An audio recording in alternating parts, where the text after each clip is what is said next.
Amigos, bienvenidos a un nuevo capítulo de Coordenada 3 donde vamos a tener el segundo caso o el segundo episodio sobre curiosidades o momentos selectos de la historia de algún personaje épico de la historia. Hoy Matías Oniria nos trae algo, así que bueno, veremos con qué nos sorprende. ¿Cómo andan? Veremos con qué lo sorprende. Muy bien, andamos bien. Fue un muy lindo vivo que tuvimos el viernes pasado. Hermoso. Invitamos a todos que vayan a revivir un poco esa experiencia para que no se pierdan esta cosa linda que hacemos de hacer vivos, porque probablemente la segunda temporada termine con un vivo donde hagamos ya un último vivo y después veremos cómo sigue. Voy a seguir amenazando porque se termina el año, se termina esta etapa al menos. Habrán visto que la primera etapa hicimos videitos donde los tres contábamos historia, nuestra segunda etapa fue hacer videos donde cada uno contaba algo. ¿Qué pasará en la tercera temporada de Coordenada 3? No lo saben ustedes y por sobre todo, y más importante aún, no lo sabemos nosotros. Así que aprovechennos antes de que se nos ocurra hacer una locura que ¿Habrá, después no les guste. ¿Habrá temporada? ¿Habrá temporada No se 3? ¿No? ¿Qué, sabe, qué, qué no sería se sabe. interesante hacer? No se sabe, no se sabe. Ya vamos a encontrar el modo de ver, a ver qué volantazo le damos para que sea atractivo. Pero sí, seguimos entonces ahora con esta trilogía de datos Ujú. curiosos, de curiosidades, que dijimos, bueno, vamos a dedicar estos últimos programas a hacer un poco más random y a ver qué historia quiere traer cada uno. Y estuvimos pensando en personajes poco conocidos, inusuales, extraños. Y vos, Andrés, contaste en el capítulo anterior la historia de una mujer que hizo empanadas con una persona que la acosaba, lo terminó Ujú. convirtiendo en empanadas y convidó a su barrio, a sus clientes, a que pudieran probar esas empanadas, ¿no? De Se algún las modo vendió. hizo que muchas, se las vendió. Así que muchas personas de Barracas, que en ese momento fueron a este lugar, comieron sin querer, sin proponérselo, carne humana. Y de algún modo, de esto de comer carne humana, es que les quiero hablar. Primero, tengo una duda, ¿no? Esto es existencial y me lo pregunto para mis adentros y extiendo el interrogante. ¿A qué piensan ustedes que sabe la carne humana? ¿Se le imaginan a pescado, pollo, Apoyo. a vaca, Apoyo. Chancho. O chancho. chancho? Puede Chancho, ser pollo. chancho. Puede ser chancho. No, no, Sí, me inclino más por Chancho. chancho, ahora que Sí, dijo sí. porque viste que son medias parecidas y si por el viera, tema si hubiera un los corte, trasplantes. ¿qué es tipo un, no sé, un matambrito? Un roast beef. ¿Qué te imaginas? ¿Un roast beef? Sí, un corte americano, qué rico. Nalga. Ya se empiezan a tentar. Bueno, interesante pensarlo de este modo. El tema es que en esta historia, de esta historia que les voy a traer, no vamos a hablar de personas que sin querer Perdón. probaron carne. Perdón. Sí, No quiero que deje pasar. Yo siempre cuando veía la película Viven, que seguramente la vieron sí, muchos, una película de la sí. tragedia de los Andes, siempre después de verla debatía con amigos, con Pauli, con un montón de personas, debatía a ver si estuvieras en ese lugar. No, no solamente la cuestión moral, si comés, si no comés, yo comería, no tendría ningún problema, más allá de que no me gusta la carne, pero por sobrevivir, comería, no tendría ninguna historia. Pero ¿qué parte elegís? ¿Qué parte te gustaría? Si vos tenés el cuerpo, ¿no? Tenés que comer un pedazo, porque si no te vas a morir. ¿Qué parte Sí. elegís? Por alguna Eh, razón creo que elegiría nalga o algo de eso que Y yo yo por sepa eso que te es dije recién carnoso, nalga. fácil de Me suena. cortar. Bueno, Claro. el muslo, sí, la el pierna, muslo, las claro, nalgas. tal cual. Yo Sí. apuntaría a esos lugares. Los brazos me parece que son más fibrosos, son muy musculosos. No se me ocurren muchos. Tengo conocidos que comerían en otra parte, pero yo comería el muslo. Bueno, pues Y sobre gustos. unos buenos huevos hervidos en medio de la nieve está bueno Claro, también. ¿sabes qué? ¿Sabes cómo te Le, sube le la da- proteína? La Eh, prote. Bueno, perdón, sigamos. de algún modo, no, me viene bien porque de Sí, algún sí. modo sobre canibalismo les quería hablar. Ajá. Como ya habrán notado por el título, etcétera, vamos a abordar un poco el tema del canibalismo, pero vamos a tratar de analizarlo de muchos lugares y analizar incluso una figura que es oscurísima, una figura sobre la que se dice mucho y sobre la que se han tejido básicamente una leyenda donde hoy en día nos es muy difícil descifrar qué fue cierto y qué fue mentira, pero a medida que pasa el tiempo, los interrogantes se siguen abriendo más y más y más. A En ver. primera instancia, un poco por un contexto sobre el canibalismo, ¿no? Como bien dijo Andrés, hay situaciones donde las personas por una situación de impacto, de supervivencia, han comido carne. Hay casos en el mundo muchísimos, como fue el de la tragedia de Viven, donde personas en una situación donde no quedó otra dijeron, bueno, tengo que comer carne, han comido carne. También el canibalismo ha funcionado para muchas tribus en un sentido ritualístico. donde comer la carne de otro a veces era adquirir la sabiduría del otro, donde a veces comer la carne del enemigo era de algún modo incorporar esa sabiduría del enemigo y ya ser superior y tener un paso evolutivo mediante. Entonces, a veces por necesidad, a veces por una cuestión ritualística, el canibalismo está registrado en la historia de la humanidad desde siempre. Siempre por diferentes cuestiones, pero desde los albores de la humanidad que hay estos casos. Incluso también en la historia hay casos que son paradigmáticos de canibalismo y uno de los más conocidos históricamente tiene que ver con Nueva Zelanda y fue en el año 1809, y digo con Nueva Zelanda porque en Nueva Zelanda la mayor matanza que se realizó la hizo una tribu que lo que hizo fue, la tribu maori, que lo que hizo fue agarrar a unos capitanes de un barco que habían agarrado a uno de sus aliados, a alguien de su tribu, y lo habían esclavizado arriba del barco, ¿no? Dándole latigazos. Ujú. Cuando esta persona a la que le dieron latigazos y le dijeron, mirá, nosotros somos la gente civilizada, vos sos un maori, y lo tuvieron a latigazos todo el tiempo y le dijeron, ¿entendiste la lección? Andá a explicárselos a los tuyos para que sepan que con nosotros no se tienen que meter. Esta buena persona fue hasta lo de su tribu y le dijo, bueno, mirá, ¿ves eso allá? Sí, me tuvieron a latigazo 2 horas para que yo diga para que yo les venga a contar que si no nos van a venir a hacer eso a todos nosotros. Ah, tranquilo, no te hagas drama, dijeron los de la tribu, y todos juntitos fueron a agarrar a esta gente que estaba en el barco tratando de civilizar a los que eran dueños de las tierras, y terminó sucediendo que murieron en ese momento 66 personas que luego fueron ingeridos por la tribu maori, que le dijo, mira, conmigo no, si vos das un latigazo, tengo un modo muy sencillo de demostrarte que yo soy superior. No solo te voy a ganar en combate, sino que te voy a devorar para de algún modo sacarte del mapa, que es parte de lo que tenía como incorporado esta tribu a sus creencias. Así que Banco. en Nueva Zelanda, la mayor matanza que se conoce fue cometida por esta tribu en defensa propia, también un dilema que ya hemos hablado en un par de capítulos anteriores, y llevó al canibalismo. Ahora, el canibalismo en Argentina es muy conocido. ¿Cuántos casos de canibalismo se conocen? Estuvo haciendo como un breve relevo de información que había al respecto, y hay un caso que fue paradigmático, que los invito a que lo vuelvan a ver, porque nosotros hablamos de los caníbales de la Patagonia, que tuvo que ver con un grupo de mercenarios que estaba liderado por una especie de chamana en el sur del país, en determinado momento histórico, hace muchísimos años, y que se dedicaban a capturar gente y comérsela. El caso se conoce como el de los caníbales de la Patagonia, lo hablamos, insisto, acá en Coordenada 3, así que están invitados a retroceder unos cuantos capítulos y buscarlo. Y aparte de ese tenemos a un caníbal que fue muy conocido y siempre se llevó el rótulo de caníbal argentino, y se lo conoce como el gran caníbal argentino, a un señor que en el 2008 había salido de la cárcel, se llamaba Raúl Piñel. Raúl Piñel había salido de la cárcel por robos menores, pero el tema es que dicen que una vez que entró a la cárcel, lejos de sacarse sus ansias delictivas de encima, lo que hizo esta persona fue vincularse con algunas religiones, pseudo-religiones y pseudo-sectas que se estaban formando entre los propios presos, y de repente empezó a rendirle culto a una figura que él decía, las figuras de las tinieblas, al más allá, empezó a prenderle velas a unas calaveras que él iba encontrando, y se empezó a vincular con lo que él dijo que era el satanismo.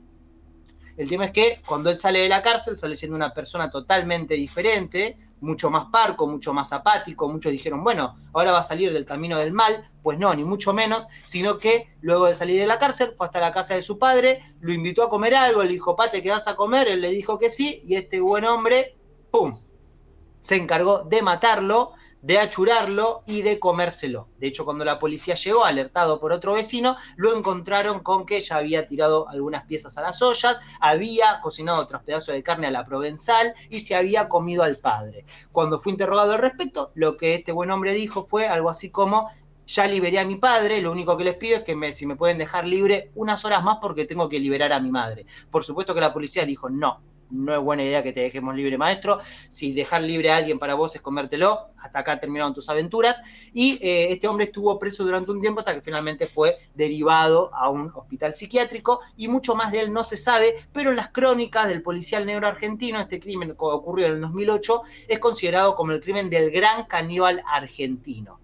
Sin embargo, luego de hacerles esta introducción un poco histórica, pictórica, para que nos pongamos a tono con el canibalismo, les vengo a contar que hay un caníbal mucho más importante, cuya historia, como les dije hace un rato, está tan lleno de claroscuro que lo que hace es que siempre tengamos ganas de volver a ella y cada vez que volvemos se encuentran datitos diferentes.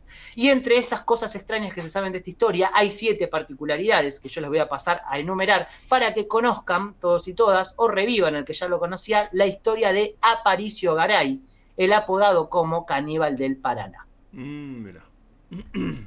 Personaje. Me suena. Personaje. Che, el Sí. asesino, el caníbal que hablaste recién es el famoso caníbal de Deró, ¿no? Exactamente, de una localidad que se llama Duro. Exactamente. Exactamente. Me sonaba Él es, porque yo te estaba a decir, hay un caso muy similar en Deró y cuando terminaste dije, no, debe ser ese, listo, está bien. es Raúl Piñel, exactamente. Caníbal de Oro, el gran caníbal argentino, lo llegaron a apodar los medios en ese momento, en 2008 estamos hablando. Pero vamos a pasar ahora, entonces, al que yo considero una historia mucho más rica en abundancia y en mitología que tiene que ver con Aparicio Garay. La primera curiosidad que les quiero contar de él y lo que va a hacer de esta historia muy curiosa, muy envuelta con un hálito de misterio, es que fue un caso que conmocionó al país y tuvo gran cobertura de los medios. Esto no es un dato menor, incluso uno puede decir, bueno, si tuvo tanta cobertura, tenemos que saber algunas cosas con mucha certeza. Al contrario, mientras más se sabía, mientras más se metía a la prensa, las cosas más se empezaron a enroscar. Todo comenzó directamente cuando llegó el 19 de enero del año 1936 a una comisaría de Santa Fe. Llegó un muchacho de 20 años llamado Juan Cruz Lugones, diciendo que su hermano, Eusebio Lugones, había desaparecido la mañana del día anterior. Habían ido a pescar juntos, estaban recolectando cosas cerca de la vera del Paraná y de repente su hermano había desaparecido. Habían tardado en dar la voz de aviso porque mucha gente que vivía lindante ahí al Paraná iba para esos lados, pescaba, cazaba, etcétera, y tenía una relación más fluida donde a veces los niños después se quedaban jugando, volvían a altas horas de la noche y de algún modo había como un vínculo con la naturaleza que permitía cierta flexibilidad que quizás la gente de la ciudad no se puede imaginar, ¿no? Vos decís, bueno, te desaparece el pibe más de 4 horas, tenés que estar desorbitado. Esta gente decía, no, salieron por ahí, están en la naturaleza, tarde o temprano volverán.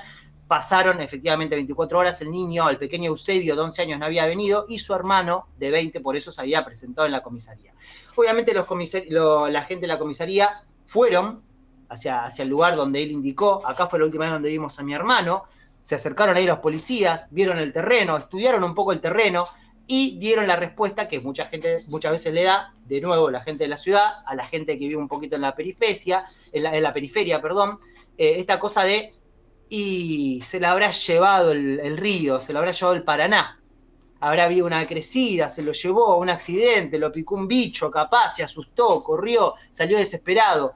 Los policías no se esforzaron mucho, Cosas porque a veces pasan, cuando la gente, claro, exactamente, cuando la gente que desaparece es más tirando a los lugares más humildes, la policía suele subestimar, ¿no? La autoridad suele subestimar porque a veces está mucho más pendiente de los problemas que puedan tener el otro tipo de gente, el que si no después te dice, yo te pago con mis impuestos a la policía, así que yo quiero el patrullero en la puerta de mi casa dando vueltas por mi barrio. Bueno, por eso los policías muchas veces atentos a atender a esos, cuando suceden estas cosas, medio que buscaron como bien dice Andrés, el gran cosas que pasan. Sin embargo, como lo dije, los medios estaban presentes. Y vaya uno a saber si por cosas de la suerte, cosas del destino, qué pasó, es que un periodista que rara vez cubrían esas desapariciones, porque hay que hacer honor a la verdad, niños como Eusebio de 10, 11, 12, 13, 15 años que desaparecían por la zona, había un montón.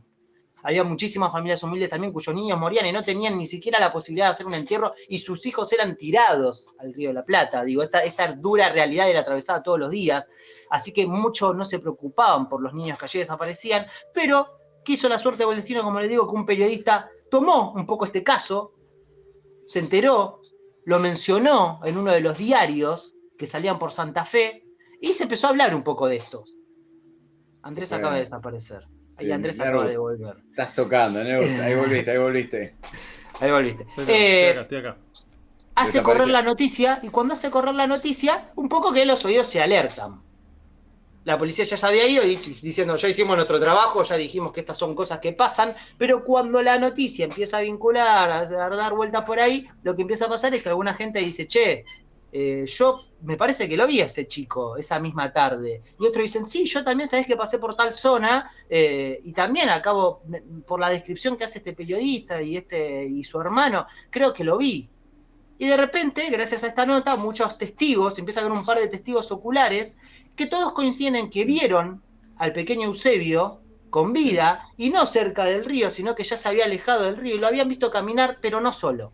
La particularidad y el dato en Mm. el que todos coincidían es que lo habían visto ir con un hombre al que no reconocían muy bien del lugar. Y es extraño, porque en esos lugares todos se conocen un poco las caras. Entonces todos dijeron, sí, había visto, lo vi a ese chico, como el que describen, iba con un tipo. Iban con un tipo y iban caminando uno al lado del otro. Bueno, no puede ser. La policía, este periodista lleva un poco estos testimonios hacia los policías, hacia la comisaría, y dice, mirá, hay un par de testigos. No puede ser, dicen en primera instancia. Sin embargo, cuando se acumulan los testimonios y la familia de Eusebio un poco se entera de todo esto y decide ir a la comisaría y decir, hey, esperen, vos me decís que se la llevó el río, yo estoy de acuerdo, está todo bien, pero hay un montón de gente que está diciendo que esto no fue así. Entonces, un poco se empezaron a mover, a batir un poco el avispero, como quien dice, y la policía no tuvo más opción que salir Claro. a reabrir un poco la investigación a ver qué estaba pasando. Claro. Así que fíjense ya en este primer caso, en este primer movida, cómo de repente la pequeña incursión de alguien que le trató de dar bola a algo que generalmente pasaba por alto, empieza a darle vida, ¿no?, a lo que va a ser esta crónica que se convierte en una de las más espeluznantes de Argentina, y ya van a ver por qué. Empiezan a investigar con nuestros nuevos datos. ¿Quién era esta persona? ¿Con quién había estado el pequeño Eusebio en sus últimas horas? Hasta que dan con alguien que dice, yo lo vi al niño, vi a esa persona y hasta pude hablar un rato con ellos. Porque me pareció raro quién es ese hombre. Traté de sacarle charla. ¿Y qué le dijo? Y lo que esta persona dice es, lo que me dijo, todo lo que me dijo no tenía coherencia. Lo primero que sentí es que era un loco, así que le dejé de hablar porque me asusté y dejé de hablarle. Un loco, dicen todos.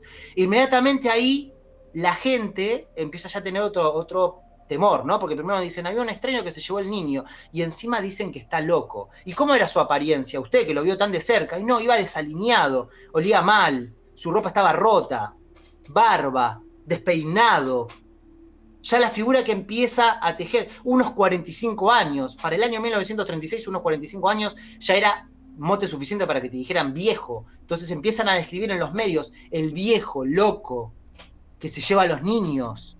¿Quién es? ¿Quién será? ¿Dónde estará? La policía de vuelta hace un relevo, preguntas por lugares, golpea puertas de casas, va a almacenes, lugares un poco más de esfuerzo de lo que había hecho al principio, pero de vuelta a un callejón sin salida. Tarde o temprano dicen, che, de vuelta, no podemos hacer más nada. Ya fue. Se la llevó un viejo loco. Se lo llevó un viejo loco, ¿qué le vamos a hacer? De vuelta a la policía y dice, ahora sí, damos por cerrar el caso. Se lo llevó un viejo loco. Claro. Van de vuelta a querer cerrar el caso, de vuelta lavándose las manos así, y de repente, de vuelta la prensa, que había visto que se estaba bueno comprometerse con el caso, y además que esto vendía bastante, dicen, hey, ¿cómo puede ser que dejen este cabo suelto? Y empiezan de vuelta a insistir en la prensa. Que hay un viejo loco dando vueltas, que hay un viejo loco dando vueltas, que hay un viejo loco dando vueltas. Tanto joden que cuando pasan 4 meses, la policía ya estaba enfocada hace muchísimo en otros problemas, llega de repente a la redacción otra persona que dice, yo tengo, por lo que yo entiendo, este viejo loco que tiene los pelos despeinados, que es así, que es así, que es así, yo vi a alguien igualito al identikit que ustedes armaron. ¿Y dónde está esa persona que usted dice? Y esa persona que yo digo generalmente se mueve en el río con una canoa, yo lo he visto de vez en cuando ir de acá para allá porque no vive acá en las orillas, no vive en la costa, vive en una pequeña isla, donde dicen que vive solo allá, es una especie de ermitaño que vive allá, es un tipo que muy pocos saben que está, pero yo a veces he visto el fueguito, lo he visto aparecer por ahí, es ese señor que ustedes describen. Claro. Recordemos, 4 meses ya habían pasado. Aparte, qué La policía cómico, dice, ¿no? Qué cómico porque no era que buscaban solamente un viejo loco que andaba ahí vagando por los ríos o por esa zona. Habían desaparecido pibes que no estaban. O sea, no era... Claro, no- no querían laburar. Es como que, bueno, se lo llevó el porque río, dale, ponerle el buscá. viejo loco, dejar, está bien, es uno que molesta, listo, dejarlo ahí, ya está. Pero en este caso había desapariciones de por medio que es raro que se escuden solamente con que es un viejo Lo loco más que se lleva a gracioso, los chicos. Lo más gracioso es que la policía empieza a decir de nuevo, bueno, pero no tiene mucho sentido, miren si va a ser ese señor, y cuando de vuelta está por lavarse la mano, de vuelta la presión de la gente, la presión de la familia de Eusebio, que Y de está la siguiendo el prensa. caso de cerca, y de la prensa de vuelta, que quiere seguir alimentando esta noticia, lo que hace la policía, bueno, che, vamos a investigar. Lo que hacen es mandar a 2 policías a la isla, pero, por supuesto, acá donde sí actúan con cierta astucia, lo que dicen es, no vayamos de policía, vamos medio de cazadores, ahí como mostrarnos amigables con este sujeto, porque si es verdad que dicen que está tan loco, si es verdad que dicen que anda armado, que anda solitario, por ahí no vamos a caerle ahí con la placa, porque capaz las cosas podemos generar una mala situación innecesariamente. Mm. Así que caen 2 policías, se presentan en la isla de este señor, del viejo loco, se presentan, hola, ¿cómo va? Este señor los recibe efectivamente, como ellos habían esperado, con un rifle, y ellos le dicen, no, no, disculpe, disculpe, nosotros somos cazadores, estamos acá pescando, estamos además estudiando acá la zona, porque nosotros acá nos interesa la flora y la fauna para cazar. Bueno, de algún modo se lo meten en el bolsillo, se dan cuenta que este hombre es un ser muy parco, de pocas palabras, y de repente algo le llama la atención. Este hombre como que baja el arma, los deja estar ahí, nos podemos quedar acá con usted, maestro, un poco. Él con pocas palabras hace seña que vayan, y cuando se da vuelta prestan atención y ven que sus manos están llenas de sangre, que está salpicado de sangre en muchas partes de su ropa. Inmediatamente dicen, uy, mala señal, lo siguen un poco y ven que el hombre está ahí faenando un novillo. Ahí se les bajan las palpitaciones, dicen, ah, ok. Buen hombre, ¿dónde sacó este novillo? Usted cría. El tipo con total impunidad se da vuelta y le dice, no, lo robé. A veces salgo con mi canoa, hay mucha gente que acá le sobran cosas y yo me las traigo para mí. Bueno, piensan ellos, hasta ahí tenían a un ladrón de poca monta, que en última instancia estaba robando para comer, Ujú. Sí. no parecía tan peligroso, lo dejan, el tipo sigue ahí, lo ven clavando cuchillos, faenando ahí esa cosa, salpicándose de sangre, bueno, perfecto. Dan un poco vueltas alrededor, por ahí, nada que parezca más sospechoso que la típica vivienda de una persona que vive así, de algún modo desprendido de las cosas, de las convenciones más de nuestro día a día.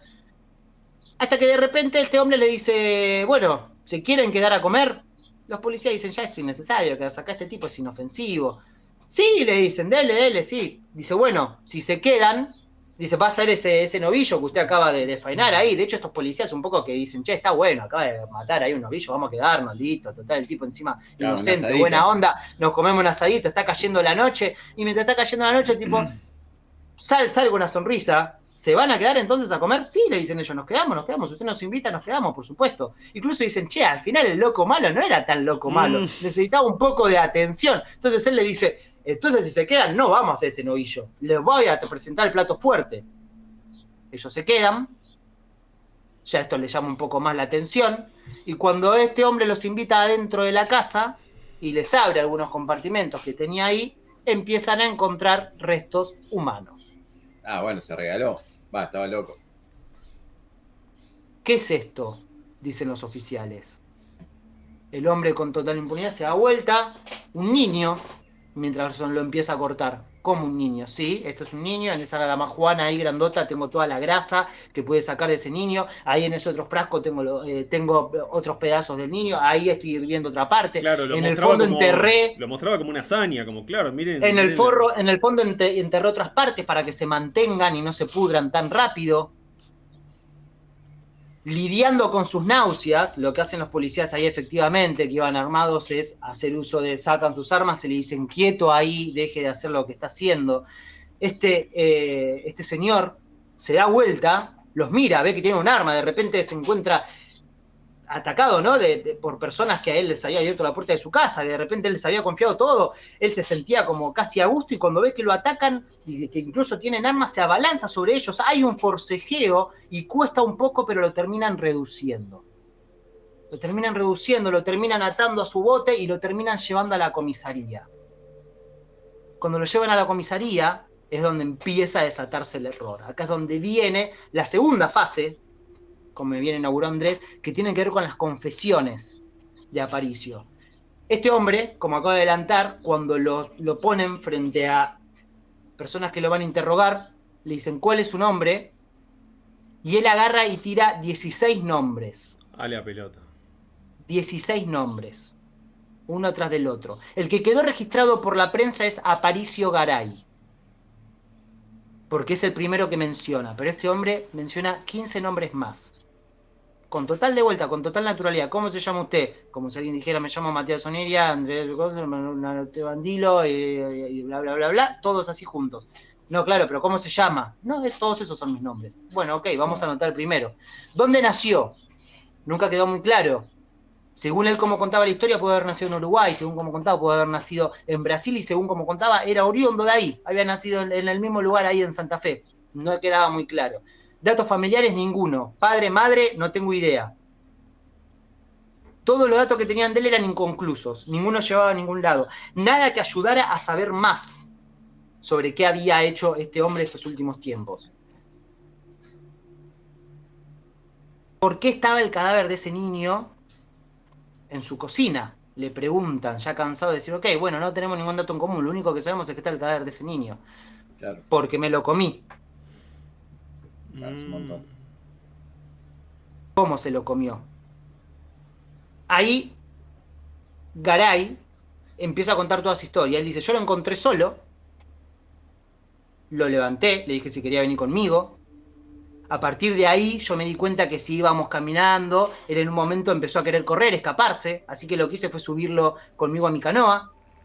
Entonces íbamos de acá para allá y él de la canoa no se iba, porque no podía irse, porque no sabía nadar. Así que estuve durante algunos días yendo en mi canoa de acá para allá, lo dejé encadenado a la canoa, yo iba, cazaba, lo alimenté durante mucho tiempo, durante muchísimo tiempo, pero en determinado momento, no sé por qué, dice él, este niño, que yo ya consideraba que era como una persona en la que yo podía confiar, él todo esto fingiendo demencia casi, no digo porque básicamente ese niño estaba secuestrado. Sin embargo, él lo contaba con total naturalidad como si ese niño hubiera querido estar con él todo ese tiempo.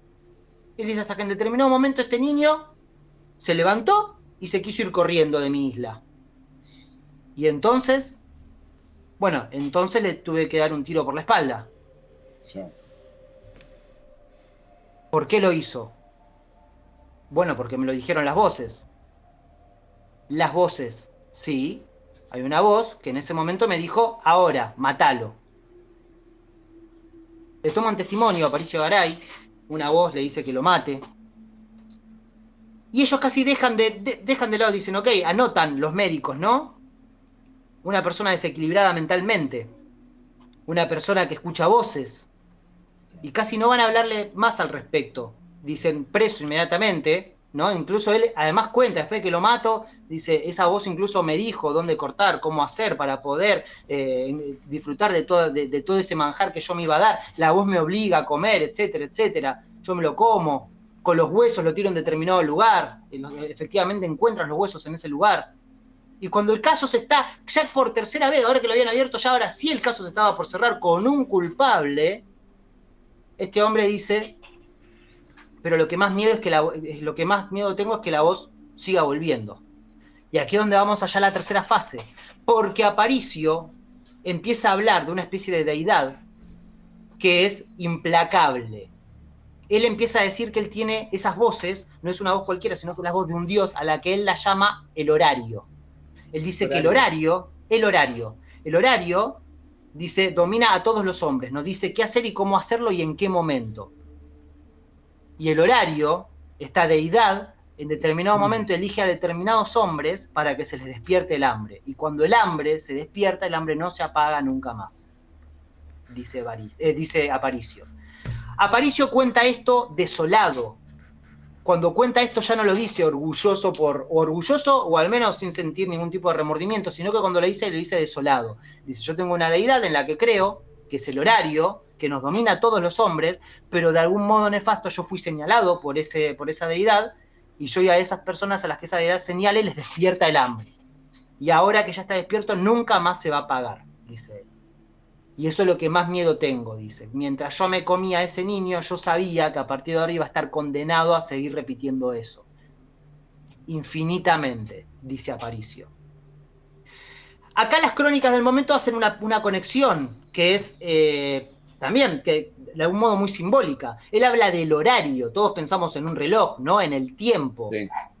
Hay que recordar que en la mitología griega, Cronos, que tiene que ver con el tiempo, había sufrido una profecía que le iba a decir que uno de sus hijos lo iba a traicionar y por eso Cronos se comía a sus hijos.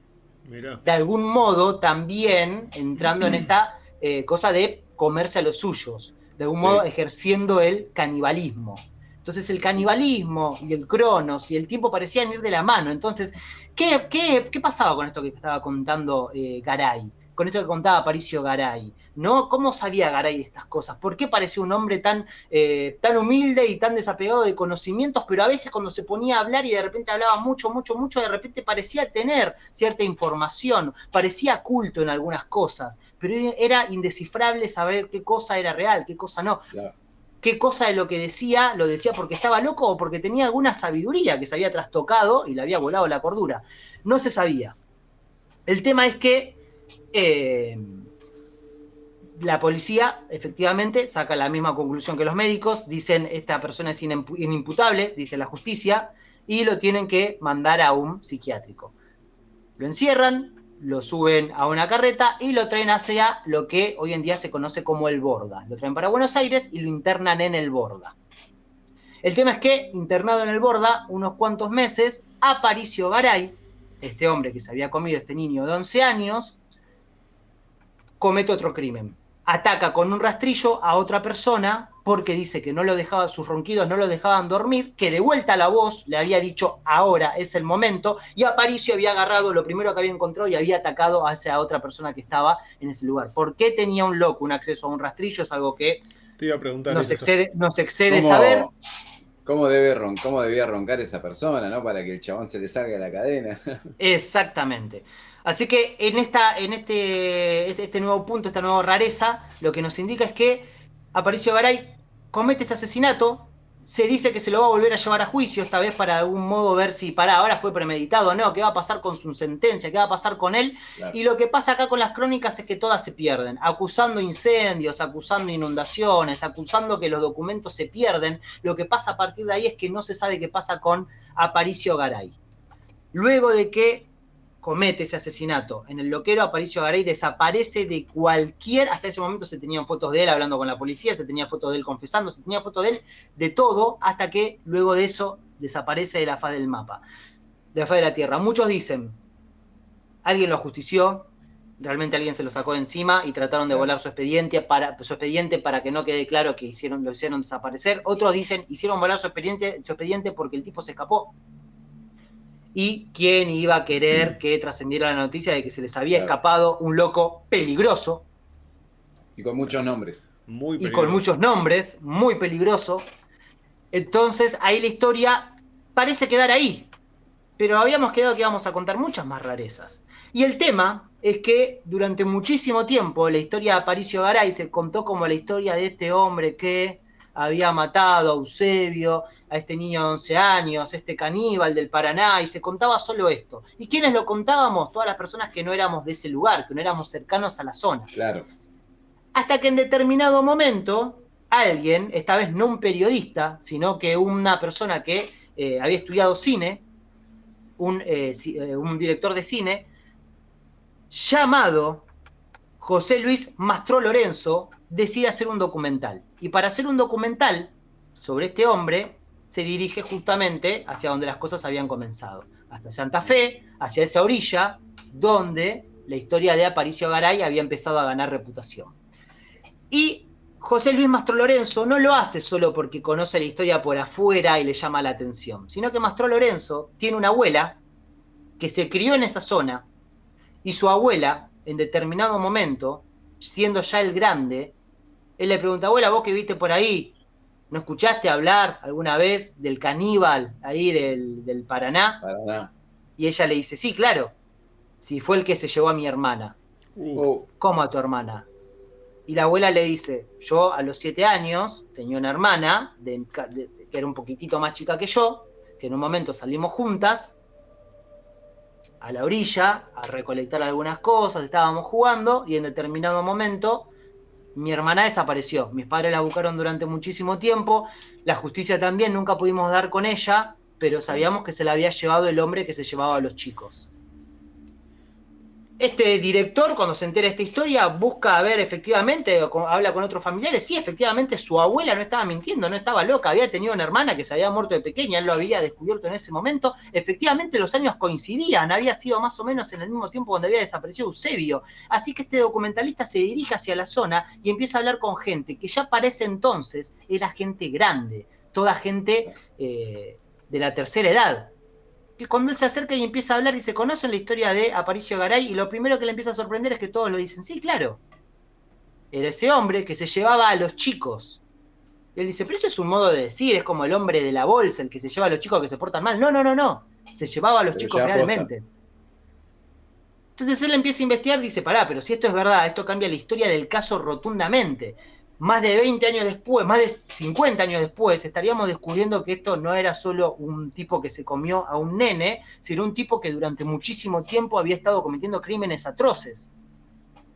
Lo que él empieza a averiguar en este documental es que para la gente de toda esa zona, Aparicio Garay, depende de cómo le preguntaron, para algunos era un asesino despiadado, no era un loco en absoluto, sino que incluso era muy hábil y había incluso fingido ser un loco, y otros incluso le daban cualidades casi sobrenaturales. Decían que no iba en su canoa secuestrando niños que estaban cerca de la orilla, sino que muchos decían aparecía de abajo del agua, agarraba a los niños que estaban cerca, los sumergía y se los llevaba.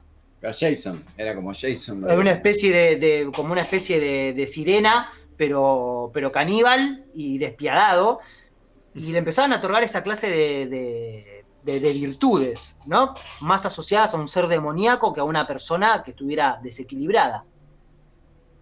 Él dice, pero si todo esto fue cierto, digo, no hay un indicio, le dice a la abuela, a la gente que entrevista en este documental, para poder abrir este caso definitivamente y traer todo esto. Pues el documental llega a una conclusión, que es que ninguna de esas personas tenía pruebas contundentes de lo que decía, de que efectivamente se pudiera corroborar que todos esos niños desaparecidos estuvieron ligados a Aparicio Garay. Sí pudo corroborar que había muchos niños desaparecidos durante ese transcurso de historia cuando justo Aparicio Garay seguía con vida. La realidad es que una vez que Aparicio Garay lo atrapa la policía, los niños dejan de desaparecer, al menos con la misma asiduidad. Claro. Y el gran sabor amargo que deja este documental es que parece que sí podría haber una pista, porque él descubre que uno de los periodistas, porque recordemos que cuando todo sucedió los periodistas le dieron bastante bola al caso, porque el caso vendía, porque de algún modo quisieron oponerse a la frivolidad de la policía que no había dado bola nunca, descubre que hubo un periodista que aparentemente recopiló todos los casos, que sí había atado todos estos cabos mucho antes que todos y había dicho, y si Aparicio Garay en realidad está relacionado con esto, con esto, con esto, con esto, con esto, con esto, con esto, y había hecho una investigación minuciosa que dejaba en claro que Aparicio Garay efectivamente había hecho desaparecer a todos esos niños y que gran culpa de todo esto la tenía la inoperancia policial. ¿Se sabe cuántos chicos? El gran tema es que ahí empieza a jugar el rol la exageración, porque algunos hablan de 10 niños y otros te dicen más de 50 niños. Claro, todos los desaparecidos pasaban por las manos. Porque en determinado momento ahí sí empezó a pasar que si al niño se caía un pozo y se rompió una y lo dejaban de ver, decían, bueno, fue Aparicio. Además, el tema es que asesino. Tal cual, entonces finalmente José Luis Mastro Lorenzo lo que termina diciendo es el gran grial de todo esto, la piedra angular de todo esto, sería dar con ese libro. Y lo que nunca aparece, lo que queda como una gran búsqueda pendiente, que él invita a que en algún momento, si aparece, cambiaría la historia de todo lo que sabemos, es dónde estará ese libro, porque dicen que lo sacaron de circulación, que se dejó de editar muy poquito tiempo después de que se había salido y que misteriosamente todas las ediciones que había o toda persona que tenía al menos una copia lo había dejado de tener. Lo que dice él es, no es sospechoso, o las conclusiones que la gente saca después de ver este documental, etcétera, es, no sería extraño, si es sospechoso y no sería extraño, que si la policía, si ese libro comprometía a la gente de poder porque lo dejaba muy mal parados, porque la desaparición de esos niños podrían haberse evitado la mayoría de ellas, no era extraño pensar que quizás no solo se habían deshecho de los libros, sino que incluso habían hecho desaparecer al periodista muy probablemente también, y habían borrado de la faz de la tierra un libro que tuvo muy poca vida, pero que habría sido la evidencia rotunda, que podría serlo todavía, si alguna vez apareciera una copia de ese libro, de que Aparicio Garay el caníbal del Paraná, que hoy en día se le atribuye solo una muerte, sería el culpable de muchísimas otras, y vaya uno a saber cuánto más se extendería su leyenda. Leyenda negra si las hay porque, insisto, no se sabe qué pasó con él, no se sabe si siguió vivo, no se sabe efectivamente casi nada de su biografía, y todo lo que tiene que ver con sus creencias y con todo lo que él manifestaba, con todo lo que él narraba, siempre quedó en este ámbito de misterio, ¿no? De qué pasa cuando es un loco el que trae todas estas cuestiones. Uno trata de desacreditarlo inmediatamente, pero también uno no puede evitar quizás detenerse en ciertos detalles de lo que él decide, decir, ¿y qué onda esto, no? Claro. ¿Quién era este dios, el horario? Claro, porque aparte era un tipo que vivía en el medio del monte ahí en el Paraná y de repente tenía esa mezcla de una persona media ignorante y una persona culta que mezclaba una y otra vez eso. Entonces ahí está lo... Y bueno, que también mencionaba esto del horario, que también es como que se relaciona con Cronos que dijiste. Entonces es como que si lo empezás a estudiar y analizar es bastante, nada, interesante y curioso. Y lo Sí, raro es que no se sabe qué pasó con el tipo, eso es lo que más intriga, ¿no? ¿Qué pasó con él? ¿Dónde fue a parar? Además, un caso tan mediático, ¿no? Porque lo que empieza a ser raro es por qué de repente se tuvo tanto registro, por qué en determinado momento se deja de tener ese Claro, fue registro. como un gol, un Y, corte ahí donde de repente y la gran nada. idea pudo haber pasado cuestiones del azar, alguien dejó de darle pelota, los periodistas que se interesaban dejaron de seguirle, cuando llegó a Buenos Aires se le dejó de seguir la pista, claro. lo que podría haber pasado, pero también esto también despierta, por supuesto, la idea de una conspiración detrás y mucha gente suponiendo que si no se sabe tanto más es justamente porque hay gente que no quiere que se sepa. Lo que Claro. también nos da esta sensación, ¿no? ¿Por qué? ¿Solo porque la policía fue ineficiente? ¿Porque habrá habido otras cosas? Incluso, obviamente, mucha gente empezó a hablar de que en realidad Aparicio, aparte de ser un caníbal, hacía rituales y que quizás no hacía rituales solo para él, sino que para otra gente. Entonces, quizás Aparicio, con esta idea que tenía de que hablaba con semidioses o algo, en realidad era una especie de brujo, a lo que quizás gente de poder sí le pedía favores. Entonces, ¿qué rol ocupaba Aparicio? Claro. Es algo que sigue siendo un misterio. Y a mí me Aparicio parece... realmente estaba relacionado con alguien o realmente era un loco. Lo del misterio queda abierto y es muy interesante cómo se pueden encontrar hoy en día diarios de la época. Los invito a que lo busquen en la hemeroteca de Santa Fe. Encuentran diarios de la época con las notas que hacen sobre esto. Encuentran este documental en internet, en YouTube, totalmente para descarga gratuita, de José Luis Mastro Lorenzo, para que también lo vean y se informen. Y nada, me parece que teniendo tantas pistas, por eso es un caso tan atractivo, porque no deja de estar abierto. Sí, sí, Muy aparte bueno. es como que en un momento sí se empezó a abrir un poquito el caso, como fue, con diferentes leyendas y diferentes comentarios que seguramente muchos fueron exagerando un poquito y se fueron como adornando, como siempre pasa, hasta en un momento donde no entendés Qué nada de lo que insostenible. pasó, claro, como que hay eso que aparecía debajo del agua y todo, es como que ya es demasiado, o sea, es Un mucho más montón. real que el tipo, más allá de ser un ser demoníaco o hacer brujería o lo que fuera, es más real que aparezca con un bote, una canoa, se lleve los pibes y haga desastres con ellos. Pero bueno, como siempre pasa en las leyendas, es como que se empezó a crear algo detrás, como un circo, que, bueno, ayuda también a lo mediático, ¿no? A que la gente lo vaya Y comentando. ayuda muchas veces a que la verdad no salga a la luz. Y También. también Sí. lo que mucho rescata el documental es el documentalista se encarga todo el tiempo de repetir esta idea de que si no le hubiera dado pelota al testimonio de la abuela, si de casualidad no se hubiera encontrado con el testimonio de la abuela, este era el último resquicio para justamente rescatar esto. Si no, si su abuela se moría con eso y él justo no hacía el documental y no empezaba a salir a la luz un montón Claro. de cosas, todo eso se perdía. Entonces él habla mucho de cómo muchas veces las víctimas, cuando hay un asesino, sobrevive mucho más el nombre del asesino y no de sus víctimas, y a veces hay que volver a hablar con las víctimas para que se puedan reconstruir otros fragmentos de la historia. Entonces el dice, esto nos demuestra que la voz de la gente grande tiene que seguir siendo escuchada, porque guardan, hay archivos ahí que quizás no fueron del todo procesados en su momento y necesitan ser revistos, y esta idea de que él decía, qué loco que nos interese hablar tanto, tanto, tanto de Aparicio Garay y no sepamos nada de la familia del niño desaparecido, no Claro. sepamos nada de todos esos niños que ya no estaban más. Entonces, como de algún modo las víctimas se invisibilizan y no se sabe ni el nombre completo de ellas, pero del asesino queda nombre, Todo. apellido, la foto, y de algún modo a veces hasta se genera Claro. un culto alrededor.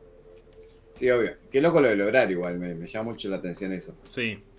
Y tiene ese morbo atractivo, ¿no? Uno empieza a decir, Sí, obvio. Empezás a relacionar todo. Bueno, una leyenda y una historia tremenda. Tremenda Sí, para hay que comer pensar carne y para humana, che. comentar. ¿Hay que qué? Hay que comer carne humana a ver si Si es tan rica. como. Hay que probar. Claro, Bueno, no un sé. pedacito. Y Un bueno, padrastro, yo creo que mientras escuchaba, yo me comía los padrastros a ver si podía. vamos, vamos terminando antes que la voz de Mati. Porque está ahí quedó acá, ¿eh? Está ahí Quedó acá. estaba así, tirit, tirit, y ya estaba como. ¡Pi! Sí, sí. Sí. Sentí el momento justo donde rompió mi cuerda vocal. La lo gente sentí. tiene que saber que vamos casi 3 horas grabando. Entonces ya las voces ya están Sí. al límite. Así Y que. hicimos un vivo en el medio encima, grabamos e hicimos un vivo en el Vivo y medio. todo, o sea. Hay saben martes ya- que no. hay días que grabamos 2 horas, o hay días y hay días que estamos 3 Un horas montón, sí, o más. grabando, sí. Así que todo por ustedes. Bueno, Todo por ustedes. Así Todo que por muchas gracias por seguirnos. amigos, gracias. Si lo ven a Aparicio Garay por ahí, pregúntenle Si aparece, qué anda si haciendo. aparece, Y si bueno, aparece Paricio. Pregúntenle la hora. Ah, Claro. ¿Qué uso hora? ¿Qué horario? hora es? Y ahí te Tira- respondan, hora de comer. Corre. Claro. chao amigos. Así que nada, muy bueno. Chau, chau. Nos vemos en la próxima.